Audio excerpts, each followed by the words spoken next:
नमस्कार मित्रांनो, आज आपण स्टाफ पोर्टल ही माहिती कशी भरायची आणि त्यानंतर ट्रान्सफर पोर्टल ही माहिती कशी भरायची आणि त्यानंतर आपलं आंतरजिल्हा बदली प्रस्ताव कसा करायचा हे सविस्तरपणे पाहणार आहोत. ठीक आहे. मी नवनाथ गोटे आपल्याला ही माहिती देतो आहे. सर्वांनी व्यवस्थित व्हिडिओ पूर्ण पहा. तुम्हाला सर्व माहिती स्वतः भरता येईल, कुणाकडे जायची गरज नाही.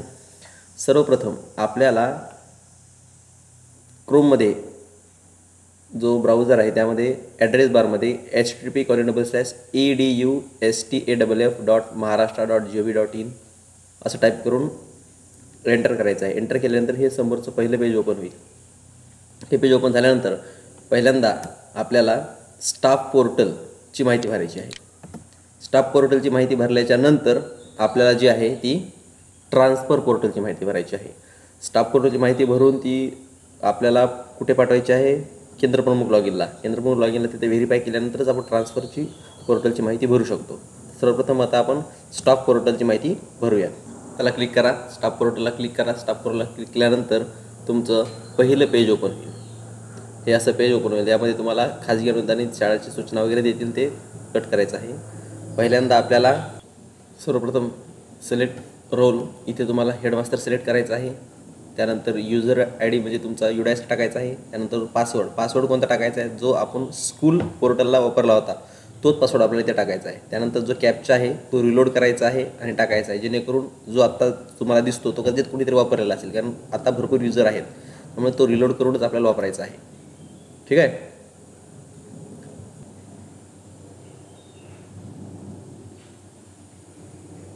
लॉग इन म्हटल्यानंतर आपल्याला एक पेज ओपन होईल.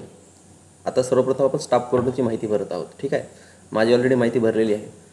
बघा, तुम्हाला हे पेज ओपन झालं. या पेजवर तुम्हाला इथे पहिल्यांदा अलर्ट ऑफ हेडमास्टरसाठी किती अपडेट केले आहेत, की त्यांची एज्युकेशनल माहिती भरली, किती जणांची प्रोफेशनल माहिती भरली आहे, किती शिक्षकांची सब्जेक्ट टॉट वगैरे जी माहिती भरली तिथे येईल.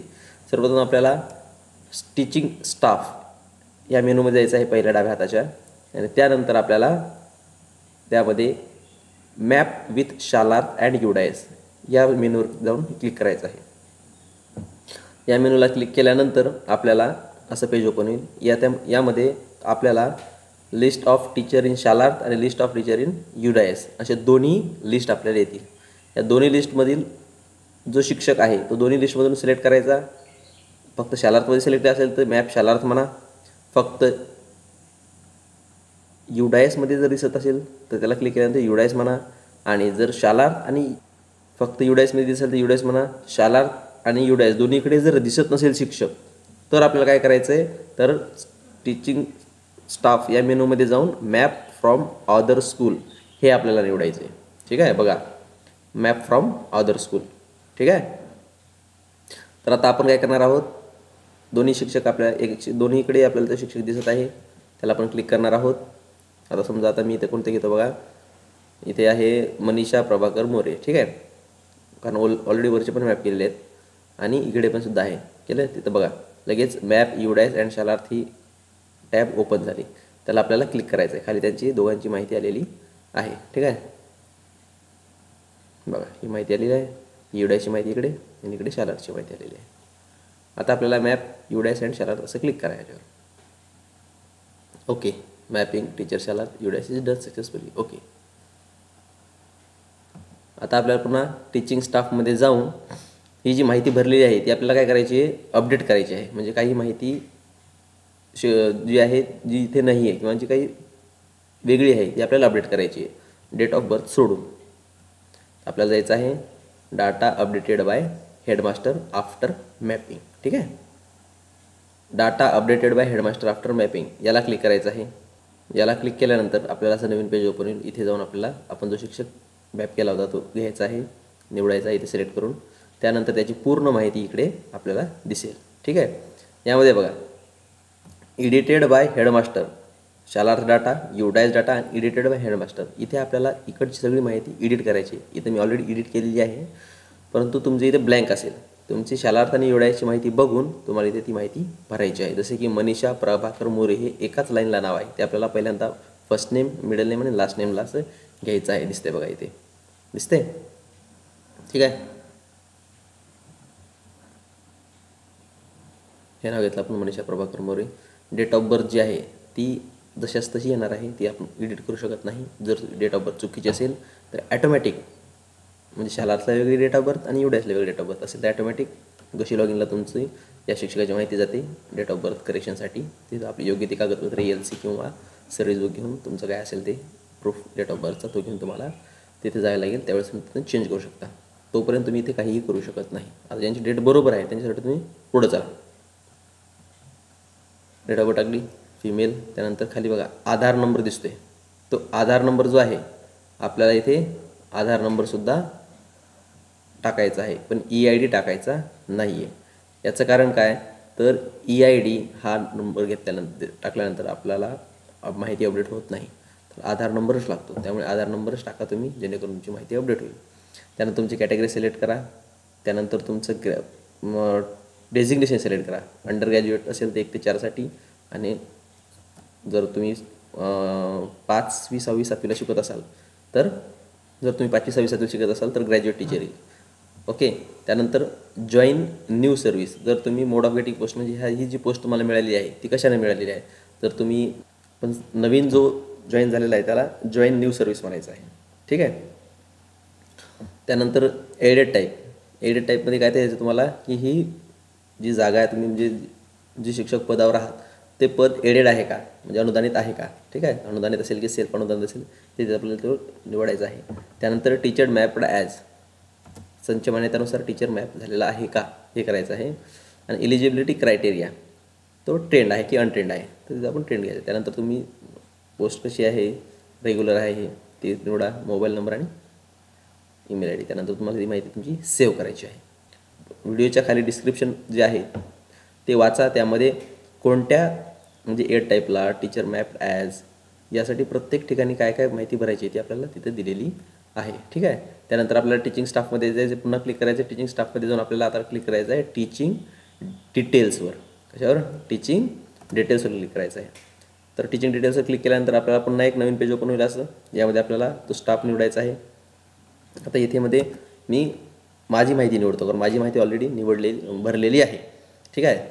तर मी माझी माहिती निवडल्यानंतर मी ते नाव सिलेक्ट केल्यानंतर आपल्याला सबमिट म्हणायचं आहे. सबमिट म्हटल्यानंतर आपल्याला डाव्या हाताला असे मेनू येतील. त्यामध्ये personal detail, caste, appointment, qualification detail, physical handicap आणि UDAS माहिती अशी देतील. त्यामध्ये पहिल्यांदा आपल्याला याचे पर्सनल डिटेलला क्लिक करायचं आहे. इथे लक्षात ठेवा, आपल्याला पर्सनल डिटेलला क्लिक केल्यानंतर आपल्याला पुन्हा खाली सब मेनू येतात. त्यामध्ये पहिला मेनू निवडायचा आहे basic current posting. Basic and current पोस्टिंगला क्लिक केल्यानंतर तुम्हाला हे पेज ओपन होईल. इथे तुम्हाला तुमची डिटेल भरायची आहे. यामध्ये कोणती डिटेल काय भरायची आहे याचीसुद्धा माहिती मी डिस्क्रिप्शनमध्ये लिहिलेली आहे. तुम्हाला आता तोंडी डायरेक्ट मी सांगतो एकदा. तर बघा, teachers personally information verified by cluster head, कारण ही माझी माहिती पूर्ण भरून मी क्लस्टर हेडला पाठवून व्हेरीफाय पण केलेली आहे. तर हा मेसेज तुम्हाला येणार नाही.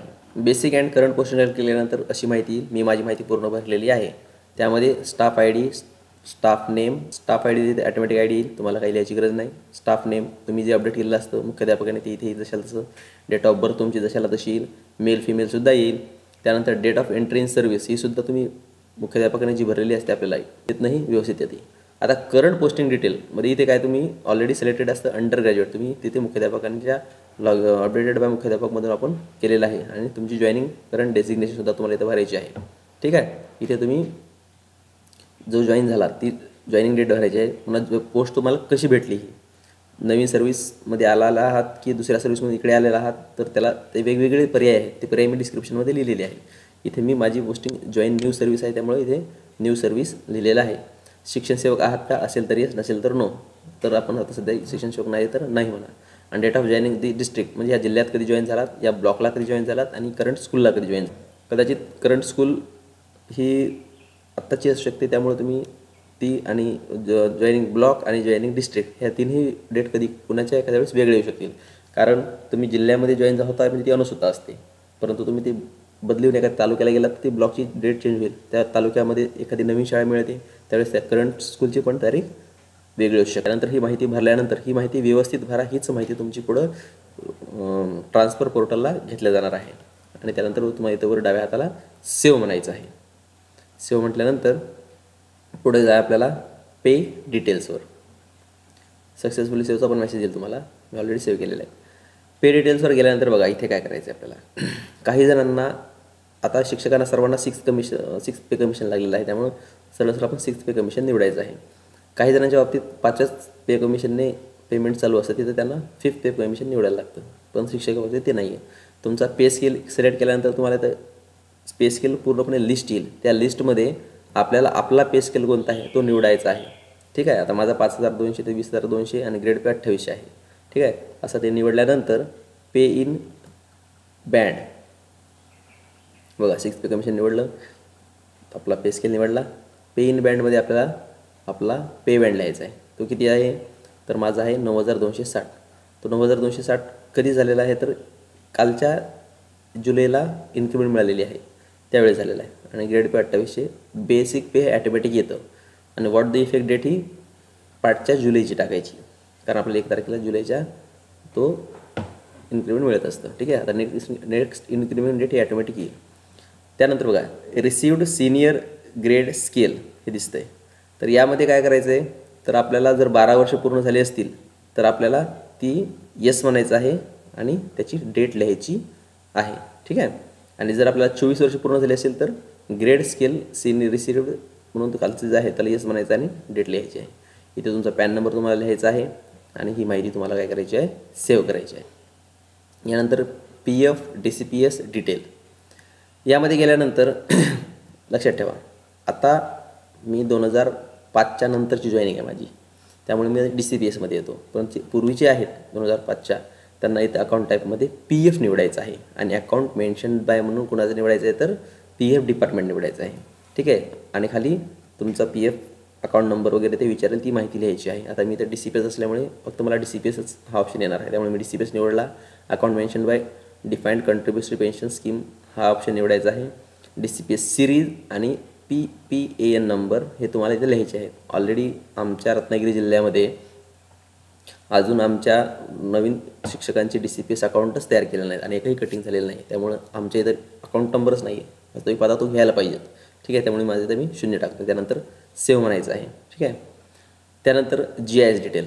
सध्या GIS डिटेलचं हे अंडर डेव्हलपमेंट असल्यामुळे तुम्ही काय भरू शकत नाही, परंतु शक्यतो GIS डिटेल काय भरायची आहे तर ग्रेड C ज्याचा GIS म्हणजे गटविमा हा 120 कटतो त्याला ग्रेड C करायचा आहे. आणि ज्याचा गटविमा पदवीधराचा काही जणांचा बघा 480 कटतो त्यांनी ग्रेड B ठेवायचा आहे GIS डिटेलमध्ये. आणि त्याची जी तारीख आहे ज्याचा शिक्षणसेवक होतं त्याने शिक्षणसेवक संपल्याच्या नंतरची 1 जानेवारी तारीख टाकायची. ठीक आहे. आणि ज्यांना शिक्षणसेवक नव्हतंच त्यामुळे त्यांची जेव्हापासून कटिंग सुरू व्हायला लागली त्यावेळेस शिक्षणाची तारीख टाकली तरी चालेल. त्यानंतर आता पुढचं आपल्याला मेनू बघायचं आहे caste and certification. Caste and certification यामध्ये तुम्हाला पहिल्यांदा तुमचा धर्म निवडायचा आहे. तुमचा धर्म निवडल्यानंतर तुमची कॅटेगरी निवडायची आणि कॅटेगरीमध्ये तुमची कास्ट नेमकी कोणती येते ती निवडायची आहे. त्यानंतर तुमचा सर्टिफिकेटचा नंबर कोणत्या कास्ट सर्टिफिकेटचा नंबर इथे टाकायचा आहे. ते सर्टिफिकेट तुम्हाला कोणत्या दिवशी इश्यू केलेला आहे तो डेट तिथे लिहायची आहे.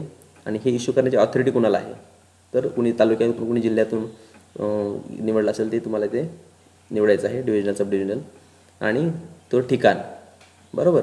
त्यानंतर अपलोड सर्टिफिकेट म्हणून आहे इथं सध्या ती सुविधा बंद आहे. मी ज्यावेळेस ही माहिती भरली त्यावेळेस माझे अपलोडिंग सुरू होतं त्यावेळेस मी माझी सर्टिफिकेट अपलोड केलेली आहे, त्यामुळे माझी सर्टिफिकेट अपलोड तुम्हाला दिसतील बघा खाली.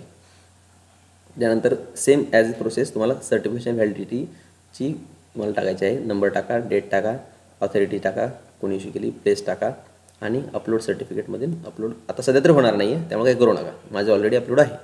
त्यानंतर ही सगळी माहिती भरल्यानंतर तुम्हाला ही माहिती सेव्ह म्हणायची आहे. इनिशियल अपॉइंटमेंट डिटेल इथे जायचं आहे. ठीक आहे. इथे गेलात. इथे गेल्यानंतर आपल्याला प्रथम date of entry in education department म्हणजे तुमची अनुसूचना लिहायची. पोस्ट ऑफ इनिशियल अपॉइंटमेंट म्हणजे तुमची पोस्ट जी आहे ती ग्रॅज्युएट आहे की अंडर ग्रॅज्युएट आहे. 1 ते 4साठी अंडर ग्रॅज्युएट आणि पुढीलसाठी 8वीपर्यंत ग्रॅज्युएट. त्यानंतर मोड ऑफ गेटिंग पोस्ट इथे ओपन सिलेक्शन आहे. तर तुम्ही प्रमोशन आलेला असाल, समजा तुमची ग्रॅज्युएट टीचर असाल आणि तुम्ही प्रमोशन आले असाल तर तुम्ही प्रमोशन म्हणू शकता. सध्या शक्यतो आपण ओपन सिलेक्शनमधून आलेलो असतो त्यामुळे ओपन सिलेक्शन लिहायचं. रिक्रुटमेंट कॅटेगरी म्हणजे तुमची निवड कोणत्या कास्ट कॅटेगरीमधून झालेली आहे. आता मी NTD असूनही माझी निवड ही NTDमधूनच झालेली आहे, परंतु ही मी माहिती भरत असताना त्यावेळेस सिस्टीमच्या प्रॉब्लेममुळे म्हणा बाय डिफॉल्ट ते जनरलच यायचं. ते अद्याप माझं जनरलच आहे आणि अशीच माहिती माझी ॲप्रूव्ह झालेली आहे. त्यामुळे ही मी माहिती आता काय केलेली आहे, पुन्हा क्लस्टर हेडकडे रिटर्नसाठी पाठवलेली आहे. तर क्लस्टर हेडकडे न जाता तर डायरेक्ट BOकडे जाते. त्यामुळे तिथून रिटर्न आल्याशिवाय मला पुढची माहिती भरता येणार नाही. ठीक आहे. परंतु तुम्ही इथे करत असताना रिक्रुटमेंट कॅटेगरी इथे तुमची ज्या कॅटेगरीतून तुम्हाला सिलेक्शन झालेलं आहे, तुम्ही जरी SC असा ST असा आणि तुमचं सिलेक्शन हे जनरलमधून झालं असेल तर तुम्ही जनरल यायचं आहे. परंतु SC ST असून तुम्ही ज्या कॅटेगरीच्या त्याच कॅटेगरीतून जर सिलेक्शन झालं असेल तर तुम्हाला ती कॅटेगरी निवडायची आहे. यामध्ये सोशल कॅटेगरीमध्ये तुम्हाला जर कोणत्या सोशल कॅटेगरीतून तुम्ही आला असाल, म्हणजे तुम्हाला त्याचा फायदा मिळाला असेल, कदाचित वुमन्स कोट्यामधून किंवा SC कोट्यातून, तर ते आपल्याला तिथं सोशल कॅटेगरी लिहायची आहे. त्याच्यामध्ये तफावत बघा, जम्बलिंग होते. रिक्रुटमेंट कॅटेगरी आणि सोशल कॅटेगरी ती जम्बलिंग होऊ देऊ नका. अपॉइंटमेंट ऑफ सब्जेक्ट हे ऑल सब्जेक्टसाठी सर्वांची येणार आहे. यानंतर आपल्याला तर क्वालिफिकेशन डिटेल, यामध्ये आपल्याला 2 क्वालिफिकेशन असतात, एक अकॅडमिक क्वालिफिकेशन आणि दुसरं प्रोफेशनल क्वालिफिकेशन. तर पहिल्यांदा आपण अकॅडमिक क्वालिफिकेशनला निवडा. अकॅडमिक क्वालिफिकेशन निवडल्यानंतर आपल्याला इथे आपण अकॅडमिक क्वालिफिकेशन आपल्या कोणते आहेत, 10वी 12वी ग्रॅज्युएट, बघा मी 12वी BA आणि MA म्हणजे पोस्ट ग्रॅज्युएट ह्या इथं लिहिलेल्या आहेत. माझी जॉईनिंग ही 12वीच्या परीक्षेनंतर DEDला झाली होती. जर तुमची 10वीवर झाली असेल तर तुम्ही 10वीपासून मार्क लिहायचे आहेत. तर इथे बघा नेमक्या ती माहिती भरली कशी, तर आपण आता ते पाहूया. सर्वप्रथम तुम्हाला हायेस्ट क्वालिफिकेशन, तुम्हाला ज्या DEDला तुम्ही ज्या इयत्तेवर लागलात ती इयत्ता निवडायची आहे. म्हणजे जर तुम्ही सेकंडरीवर 10वीवर लागला असाल तर सेकंडरी निवडायची आहे, आणि जर तुम्ही 12वीवर लागला असाल तर हायर सेकंडरी निवडायची. बघा आता मी 12वीवरची माहिती भरतो आहे, कारण मी 12वीवर DED केलेलं आहे. त्यामुळे मी पहिल्यांदा भरणार हायर सेकंडरी, त्यानंतर हायर सेकंडरी. सिलेक्ट एक्झामिनेशन 12वी आर्ट्समधून मत झालेली आहे. तुम्ही तुमचं जे आहे ते निवडा. मीडियम माझं मराठी होतं. डिग्री ही महाराष्ट्रात घेतली का, हो, नसेल तर नाही म्हणा. म्हणजे नाही म्हटल्यानंतर तुम्हाला इथं स्टेट येईल, तुम्हाला जो स्टेट तुमचा आहे तो स्टेट निवडा. मी महाराष्ट्रातून केल्यास मी महाराष्ट्र घेतो. ठीक आहे. त्यानंतर बोर्ड ऑफ युनिव्हर्सिटी, आता 12वीला बोर्ड होत होतो 12 महाराष्ट्राला, तर board of secondary and higher secondary education Pune. तुमचं जर दुसरं कोणतं असेल तर तुम्ही ते निवडू शकता. मंथ ऑफ पासिंग तुमच्या, आणि अपलोड सर्टिफिकेट होणार नाही, त्यामुळे फक्त सेव्ह म्हणायचं आहे. ठीक आहे. मी ऑलरेडी सेव्ह केलेली आहे. आता पाहणार आहोत आपण प्रोफेशनल क्वालिफिकेशन. प्रोफेशनल क्वालिफिकेशनला क्लिक केल्यानंतर बघा इथे अशी ओपन होईल. आता इथे मी ऑलरेडी भरलेले आहेत माझे DED आणि MSCIT, कारण मी DEDवर जॉईन झाले. तुम्ही BEDवर जॉईन झाले असाल तर तुम्ही BED देऊ शकता, म्हणजे BEDची माहिती भरू शकता आणि MSCIT भरू शकता. तर याच्यामध्ये सेम प्रोसेस आहे. क्वालिफिकेशन लेवल आपल्याला पहिल्यांदा सिलेक्ट करायची आहे. ही सगळी माहिती भरून आपल्याला नंतर सेव्ह म्हणायची आहे. त्यानंतर फिजिकली हँडिकॅप डिटेल, जर तुम्ही फिजिकली हँडिकॅप असाल तर ती तुम्हाला भरायची आहे, नसाल तर ह्याला तुम्ही नाही क्लिक केला तरी चालेल. ठीक आहे. जे फिजिकली हँडिकॅप आहे त्यांच्यासाठी सांगतो. ठीक आहे. अपलोड सर्टिफिकेट करायची गरज नाही आहे, ती सिस्टीम बंद आहे. त्यानंतर सेव्ह म्हणा. पुढे चला UDIS डिटेल. UDISमध्ये आपलं क्वालिफिकेशन डिटेल भरायचं आहे. क्वालिफिकेशन डिटेलमध्ये इथे बघा, आता लक्ष देऊ, math science studied up to. ठीक आहे. म्हणजे आपण मॅथ आणि सायन्स हा विषय कुठपर्यंत शिकलो आहेत मी, त्यामुळे 10वी निवडला आहे. त्यानंतर इंग्लिश लँग्वेज कुठपर्यंत शिकला आहे, तर मी इंग्लिश लँग्वेज ही हायर सेकंडरी म्हणजे 12वीपर्यंत शिकलेलं आहे. त्यानंतर सोशल स्टडीज हे कुठपर्यंत शिकला आहे, तर मी त्याच्यामध्ये पोस्ट ग्रॅज्युएशन केलं आहे. ते आपल्याला इथे निवडायचे आहेत. आता हे निवडल्यानंतर तुम्ही teaching level and main teaching subject, teaching level तुम्ही प्रायमरी ओनली करा, कारण मी सध्या प्रायमरीला शिकवत आहे, मी ग्रॅज्युएट नाही आहे. तुम्ही ग्रॅज्युएट असाल तर तुम्ही अप्पर प्रायमरी म्हणू शकता, किंवा हे तुम्ही ज्या कॅटेगरीत बसता त्या कॅटेगरी तुम्हाला इथे निवडायची आहे. आणि मी सध्या प्रायमरी आणि ओनली प्रायमरीच आहे, त्यामुळे मी फक्त प्रायमरी ओनली निवडलेलं आहे. आता मला विचारतील तुम्ही मेन सब्जेक्ट 2 म्हणजे ऑल सब्जेक्टला क्लिक करायचं आहे, आणि त्यानंतर आपल्याला ही माहिती सेव्ह म्हणायची आहे. चला पुढे जाऊयात. UDIS teaching details. इथे काय करायचं आपल्याला, तर आपण नेमकी शाळेमध्ये जे शिकवतो ते लेवल म्हणजे क्लास टॉट लेवल आपल्याला करायचे लिहायचे आहे. Same as it is qualification डिटेल्समध्ये जे आहे ते इथं आहे. किंवा मी प्रायमरीला शिकवतो, मी प्रायमरी लिहिलेलं आहे. करंट अपॉइंटमेंट फॉर सब्जेक्ट म्हणजे माझी अपॉइंटमेंटसुद्धा प्रायमरीसाठीच झालेली आहे. त्यानंतर आपल्याला ही माहिती सेव्ह म्हणायची आहे. त्यानंतर UDIS ट्रेनिंग डिटेल. यामध्ये आपल्याला आपल्या ज्या ट्रेनिंग होतात BRC लेवलला, CRC लेवलला आणि डाएट लेवलला, त्या इथे फक्त दिवस टाकायचे. आपण किती दिवस ते ट्रेनिंग केलेलं आहे. आता मी ब्लॉक रिसर्च सेंटर म्हणजे BRCला 2 दिवस केलेलं आहे, म्हणून 2 दिवस टाकलेलं आहे. Grade training details. यामध्ये काय करायचं आहे की माझं सिनियर ग्रेडचं ट्रेनिंग झालेलं आहे का, म्हणजे चट्टोपाध्याय श्रेणीचं जे असतं ते, तर झालेलं असेल तर येस म्हणा, नसेल तर नो म्हणा. आणि मग ते ट्रेनिंग झाल्यानंतर मला तो ग्रेड प्राप्त झालेला आहे का? जर असेल तर हो म्हणा, नसेल तर नाही म्हणा. त्यानंतर तुमचं CWSNसाठी इथं म्हणजे इतर ट्रेनिंगमध्ये CWSNसाठी जे मुलांचे आहे त्यांच्यासाठी तुमचं ट्रेनिंग झालं आहे का स्पेशल मुलांसाठीचं? माझं नाही झालेलं आहे. कम्प्युटर आणि टीचिंग थ्रू कम्प्युटर आणि यूज ऑफ कम्प्युटर असं ट्रेनिंग झालेलं आहे का? जर असेल तर हो म्हणा, नसेल तर. आणि त्यानंतर तुम्हाला ही माहिती सेव्ह करायची आहे. प्रत्येक वेळेस आपण माहिती भरल्यानंतर ती आपण इथे सेव्ह केल्याशिवाय पुढं जायचं नाही आहे. त्यानंतर आपल्याला आता अदर पर्सनल डिटेलमध्ये जायचं आहे. इथे बघा, अदर पर्सनल डिटेलमध्ये तुमची मदर टंग विचारतील, जी काय असेल दिल्या, मटेरियल स्टेटस विचारतील, मॅरिड अनमॅरिड, इलेक्शन कार्डचा तुमचा नंबर विचारतील, तुम्ही सर्व्हिसमॅन आहात नाही, तुमची हाईट किती, वजन किती, ट्रेनिंग डिटेल्सचे दिवस इथे येत असतात. त्याला पुन्हा सेव्ह म्हणा. त्यानंतर पुढे चला सर्व्हिस हिस्ट्रीमध्ये. सर्व्हिस हिस्ट्रीमध्ये आल्यानंतर सध्या साईट्स खूप स्लो आहे, त्यामुळे सर्व्हिस हिस्ट्री हा टॅब सध्या बंद आहे. त्यामुळे तो आपण काही लिहू शकत नाही, कारण त्यामध्ये आपल्याला आपण आत्तापर्यंत कोणत्या कोणत्या शाळेमध्ये नोकरी केलेली आहे ती भरायची असते. मग सध्या तो टॅब बंद आहे. ट्रेनिंग अटेंडेड डिटेल्समध्ये इथे गेल्यानंतर आपल्याला हे असं नवीन टॅब ओपन होते, पेज ओपन होतं.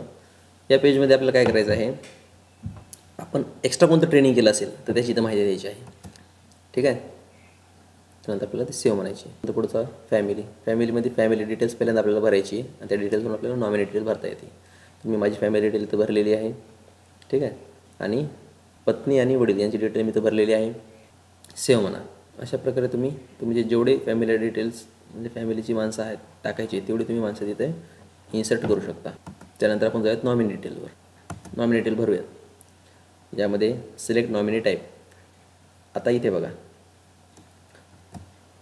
DCPS असेल तर DCPS न्यू पेन्शन स्कीम आपण घ्यायची आहे. परंतु जे DCPS नाहीत, जे PF आले आहेत तर त्यांना डेथ कम रिटायरमेंट ग्रॅज्युटी असते, प्रॉव्हिडंट फंड असतो म्हणजे PF असतो, आणि त्यांना फॅमिली पेन्शनसुद्धा असते. ठीक आहे. तर त्यांनी ते निवडायचं आहे. आणि ज्यांना जे DCPSमध्ये आहे त्यांनी DCPS निवडायचं आहे. DCPS निवडावे. त्यानंतर तुमचे date of nominee GIS family pension जे तुम्हाला लागू आहे ते तुम्ही ते निवडायचं आहे. डेट ऑफ नॉमिनेशन मी ऑलरेडी भरलेलं आहे, त्यामुळे मी डेट ऑफ नॉमिनेशन ज्या दिवशी तुम्ही सर्व्हिसमध्ये डेट ऑफ नॉमिनेशन भरलेली आहे ते सर्व्हिस बुकमध्ये इथे तारीख आली पाहिजे. तारीख मी ह्या तारखेला नोंदणी केलेली आहे, त्यामुळे ती तारीख आलेली आहे. Select nominee as original nominee, alternative nominee. तर ओरिजिनल नॉमिनी शक्यतो निवडा, म्हणजे तुम्ही किती टक्के त्या नॉमिनीला देणार आहात ते वर ॲटोमॅटिकली खाली तुम्ही तर जेवढी फॅमिलीची नावं भरली होती तेवढी फॅमिलीची नावं येणार आहेत तिथं, आणि त्यापैकी किती जणांना तुम्ही किती टक्के वर देणार आहात. समजा आता मी वडिलांना 50% आणि पत्नीला 50% दिलं, तर वर नेम ऑफ फॅमिली मेंबरच्या ठिकाणी जे पत्नीला 100% आले तिथं 100% नाही, आता पत्नीचं पण नाव येईल आणि वडिलांचं पण नाव येईल आणि त्यांना 50% होईल. ठीक आहे. आता मी त्यानंतर GIS निवडा, डेट निवडा, नॉमिनी निवडा आणि टक्केवारीनुसार तुम्ही काय करायचं ते जशी पाहिजे त्यानुसार टाकू शकता. आता बघा, माहिती आपण पूर्ण भरलेली आहे. अशी माहिती भरल्यानंतर आता आपल्याला ही माहिती फॉरवर्ड करायची आहे क्लस्टर हेडला. त्यावेळेस आता इथं बघा एक टॅब दिसतो आहे 2 नंबर 3 नंबरचा, फॉरवर्ड ऑर रिटर्न टू, जो टॅब दिसतो आहे क्लस्टर हेड CHURC, तिथं क्लिक केल्यानंतर आपल्याला पहिल्यांदा forward data for date of birth correction असेल. म्हणजे इथे जर आपण क्लिक केलं तर आपण ज्या शिक्षकाची माहिती डेट ऑफ बर्थ चुकीची आहे त्यासाठी आपण ती फॉरवर्ड करू शकतो डायरेक्ट B1ला. त्यांनाच फक्त अधिकार आहे, आपण काही ते डेट ऑफ बर्थमध्ये करेक्शन करू शकत नाही. ठीक आहे. त्यानंतर forward to menu wise, forward data menu wise. यामध्ये काय होईल तर आपल्याला आपण भरलेली माहिती क्लस्टर हेडला पाठवायची आहे. ते ह्या 2 नंबरला मेनूला क्लिक केल्यानंतर सब मेनू येईल. सब मेनू आल्यानंतर आपण प्रत्येक मेनू दरवेळेस एक निवडायचा आहे. म्हणजे पहिल्यांदा personal pay and pay detail निवडा, ती फॉरवर्ड करा. नंतर परत फॉरवर्ड रिटर्नमध्ये जाऊन फॉरवर्ड डाटा मेनू वाईजमध्ये जाऊन पे डिटेल निवडा. असं करत आपल्याला टोटल जे मेनू आहेत ते निवडून आपल्याला डाटा फॉरवर्ड करायचा आहे. तो कसा तो बघा मी पहिल्यांदा पे डिटेल्स केलेला आहे. पेज केला, इथे क्लिक करा. आपले जेवढे शिक्षक आहेत, आता मी एका शिक्षकाची माहिती भरल्यामुळे तिथे फक्त माझी दिसत आहे. तुमची इथे जेवढे शिक्षक आहेत तेवढ्यांची माहिती दिसेल भरलेल्यांची. तुम्हाला जे निवडायचे ते निवडा आणि फॉरवर्ड म्हणायचं आहे. फॉरवर्ड म्हटलात तुमची माहिती फॉरवर्ड होईल.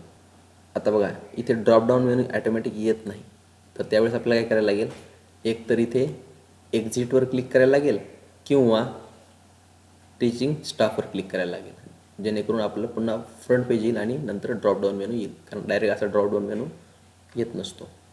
टीचिंग डिटेल्सला क्लिक केलं, पुन्हा ड्रॉपडाऊन मेनू आला, पुन्हा फॉरवर्ड डाटा मेनू आहे. आता PFDCPS डिटेल्स पाठवत आहोत आपण, त्याला क्लिक करा आणि फॉरवर्ड आणा. अशा प्रकारे तुम्हाला सर्व मेनू हे स्टेप बाय स्टेप फॉरवर्ड करायचे आहे.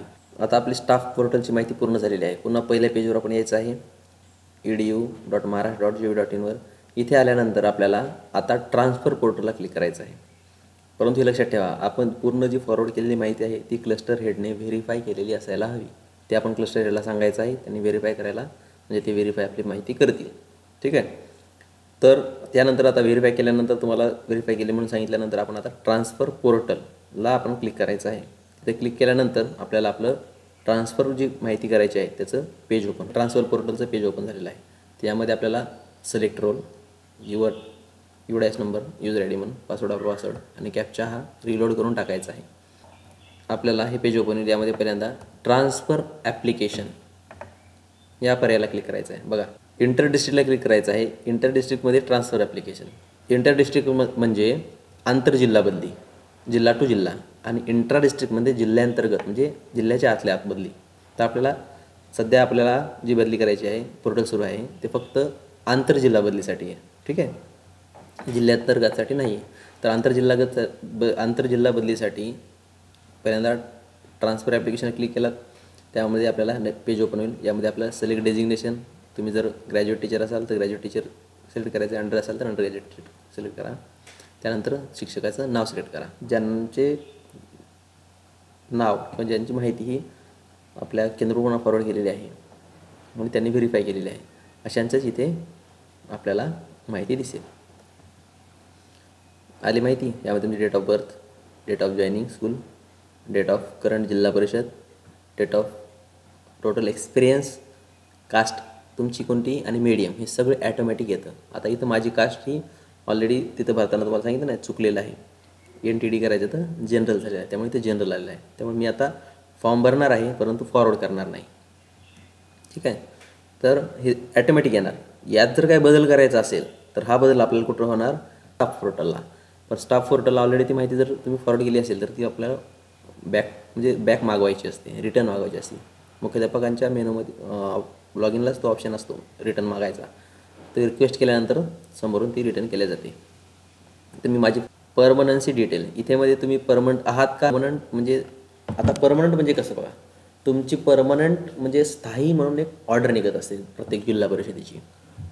3 वर्ष कंप्लीट झाल्याची ऑर्डर वेगळी आणि स्थायी झाली म्हणून निघते, कोणाची 10 वर्षांनी, कोणाची 12 वर्षांनी निघते. ठीक आहे. तर ती तारीख इथे लिहायची असते. काही जिल्हा परिषदेची अद्याप आलेलीच नाही. त्यांनी काय करायचं, तर ते तुमच्या गटशिक्षण अधिकाऱ्यांना विचारा आणि ते माहिती भरा. पण इथं जर तुम्ही नाही म्हटला तर तुम्ही बदलीसाठी अपात्र होता, आणि यस म्हटला तर तुम्हाला तारीख लिहावं लागते. आता ऑलरेडी आमच्या जिल्हा परिषदेने आम्हाला स्थायी केलेलं आहे, त्याची तारीख मी इथं लिहितो आहे. त्यासाठी आपल्याला इथं कॅलेंडर निवडायचं आहे. कॅलेंडरमधून आपल्याला आपली तारीख जी आहे ती आपल्याला निवडायची आहे. ठीक आहे. त्यानंतर आपल्याला पुढचा मेनू येतो, तुमची इन्क्वायरी सुरू आहे का डिपार्टमेंटल, असेल तर येस म्हणा, नसेल तर नाही म्हणा. येस म्हटलात तर तुम्हाला बदलीसाठी अपात्र आहात, आणि जर नसेलच इन्क्वायरी तर नो म्हणा, सरळ सरळ. फक्त एक जिल्हा निवडू शकता, तो जिल्हा निवडा. आता बघा पुढं आहे, have you received any order from court. जर कोर्टकडून तुम्हाला जर काही ऑर्डर असेल बदलीची तर तुम्ही येस म्हणा, नसेल तर नाही म्हणा. येस म्हटलं तर तुम्हाला तिथे ते ऑर्डरचं तारीख, ऑर्डरचं नाव, ऑर्डरचा नंबर, तारीख हे सगळे माहिती विचारली जाते. आणि जर ऑर्डर तुमच्याकडे कोणती नसेल बदलीची तर तुम्ही नाही म्हणा. त्यानंतर सिलेक्ट ट्रान्सफर कॅटेगरी. आता इथे बघा, इथे 4 पर्याय आहेत. एक single NOC, special category 1, special category 2 आणि जनरल.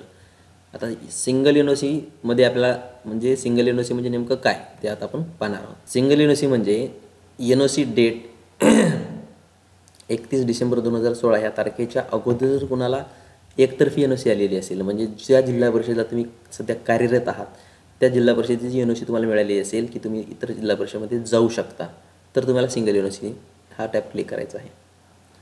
त्यानंतर special category part 1. Special category part 1 मध्ये कोण येतो ते आता बघूयात आपण. आजारी अपंग कर्मचारी, मतिमंद मुलांचे पालक, 53 वर्ष विधवा इत्यादी. यापैकी जर तुम्ही एक असाल तर तुम्हाला कॅटेगरी. त्यानंतर special category part 2. Special category part 2 हे फक्त पती पत्नी एकत्रीकरणासाठी आहे. पती पत्नी एकत्रीकरण असाल तर त्यासाठी ही कॅटेगरी निवडायची आहे, जर नसाल तर ही कॅटेगरी निवडायची नाही. आणि जे कोणी कोणत्याही पर्यायात बसत नाहीत त्यांनी सरळ सरळ जनरल हा टॅब निवडायचा आहे. मी आता जनरल हा टॅब निवडलेला आहे. जनरल हा टॅब निवडल्यानंतर आपल्याला आपली माहिती काय करायची आहे, सेव्ह करायची आहे. सेव्ह म्हटलात, डाटा सेव्ह सक्सेसफुली. परत इंटर डिस्ट्रिक्ट ट्रान्सफरमध्ये जा, त्यामध्ये व्ह्यू ऑप्शनल डाटा व्हर्जनमध्ये निवडा. ड्राफ्ट व्हर्जनमध्ये आपल्याला जायचं आहे. इथे गेल्यानंतर आपल्याला शिक्षकाचं नाव सिलेक्ट करायचं आहे, ज्याची माहिती आपण आता भरली आहे. आणि प्रिंट नाव सिलेक्ट केल्यानंतर त्याच्यासमोर प्रिंट व्ह्यू हा ऑप्शन आहे, तो आपल्याला निवडायचा आहे. तो निवडल्यानंतर आपलं जे माहिती भरलेली आहे ती माहिती पूर्णपणे आपल्याला इथे नवीन पेजमध्ये ओपन होईल. आता ही माहिती प्रिंट करून आपल्याला पंचायत समितीला नेऊन द्यायची आहे. आता मी यानंतरची स्टेप कोणती असणार आहे तुमच्यासाठी, परत इंटर डिस्ट्रिक्टमध्ये जावा. त्यामध्ये आपल्याला आता निवडायचं आहे व्हेरिफिकेशन ऑफ ट्रान्सफर ॲप्लिकेशन, 3 नंबरचा ऑप्शन आहे. ठीक आहे, तो निवडल्यानंतर परत आपल्याला सिलेक्ट टीचर म्हणून येईल. टीचर सिलेक्ट करा. सिलेक्ट टीचर केल्यानंतर प्रिंट व्ह्यू आणि एक्झिट याच्या आतमध्ये आपल्याला व्हेरीफाय नावाची टॅब येते, ती इथं आता येणार नाही. ठीक आहे, तर सिस्टम डाऊन असल्यामुळे येत नसेल म्हणा किंवा काय, पण तिथे व्हेरीफाय नावाची टॅब येते आणि त्याला व्हेरीफाय केल्यानंतर तुमचं ॲप्लिकेशन ही व्हेरीफाय होतं. या ॲप्लिकेशनमध्ये कोणताही बदल करू शकणार नाहीत. हा अशा प्रकारचा व्हेरीफाय ऑप्शन आपल्याला इथे येत असतो. ठीक आहे, ती माहिती सिलेक्ट केल्यानंतर इथे व्हेरीफायला क्लिक केल्यानंतर are you sure want to really verify forward म्हणत आहे, तिथं ओके म्हणा. ओके म्हटल्यानंतर तुम्ही याच्यामध्ये तर कोणताही बदल करू शकणार नाही. जर समजा आपल्याला माहिती आपली ही डिलीट करायची असेल किंवा आपला फॉर्म भरताना चुकला आहे पूर्णपणे, पण आपण व्हेरीफाय अजून केलेला नाही आणि आपल्याला ही माहिती डिलीट करायची असेल तर सेम प्रोसेस आहे. इंटर डिस्ट्रिक्टमध्ये जाऊन आपल्याला ड्राफ्ट व्हर्जनला क्लिक करायचं आहे. ड्राफ्ट व्हर्जनला क्लिक केल्यानंतर इथे तुमची माहिती टीचर नेम, डेजिग्नेशन आणि समोर बघा सेव्ह, कॅन्सल आणि डिलीट दिसते, तर ती माहिती आपण डिलीट करू शकतो. इथून डिलीट केल्यानंतर आपण आपली माहिती ही परत ट्रान्सफर ॲप्लिकेशनमध्ये जाऊन भरायची आहे. परंतु लक्षात ठेवा, व्हेरिफिकेशन ऑफ ट्रान्सफर ॲप्लिकेशन म्हणजे ट्रान्सफर ॲप्लिकेशन ही व्हेरीफाय करण्याच्या अगोदर आपल्याला ही माहिती डिलीट करता येईल. एकदा काय व्हेरीफाय केलं की त्यानंतर आपल्याला ही माहिती बदलता येणार नाही. त्यामुळे भरल्यानंतर एकदा तुम्ही पहा ती माहिती बरोबर असेल तर ठीक आहे, नसेल तर इथे पुन्हा येऊन तुम्ही ही डिलीट करू शकता. आता सॉफ्टवेअरमध्ये काही चेंजेस होत आहेत किंवा प्रॉब्लेम येत आहे, त्यामुळे एखादा तुम्हाला टॅब दिसणार नाही. त्यामुळे म्हणून जाऊ नका, पुन्हा प्रयत्न करा, तो तिथे नक्की येईल. याबद्दल सविस्तर माहिती ही आपल्याला व्हिडिओच्या खालीच्या डिस्क्रिप्शनमध्ये लिहून दिलेली आहे, ती पण आपण पाहू शकता. अशा प्रकारे तुमचा जो फॉर्म आहे हा पूर्णपणे तुम्ही फॉरवर्ड करून तुमचा आंतरजिल्हा बदलीचा फॉर्म ऑनलाईन भरू शकता. इथे जर तुम्हाला भरता नाही आलं तर तुम्ही कशी लॉगिन BONकडे जाऊन तिथूनसुद्धा ऑफिसमधून भरू शकता. परंतु हा व्हिडिओ पाहिल्यानंतर तुम्हाला कोणती समस्या राहणार नाही. जर काही कोणती समस्या आलीच तर तुम्ही कमेंट बॉक्समध्ये तिथे कमेंट करा. आपली जी समस्या आहे ती तात्काळ सोडवण्याचा आपल्याला लगेच तिथे प्रयत्न केला जाईल. व्हिडिओ आवडल्यास लाईक करा, चॅनलला सबस्क्राईब करा. धन्यवाद.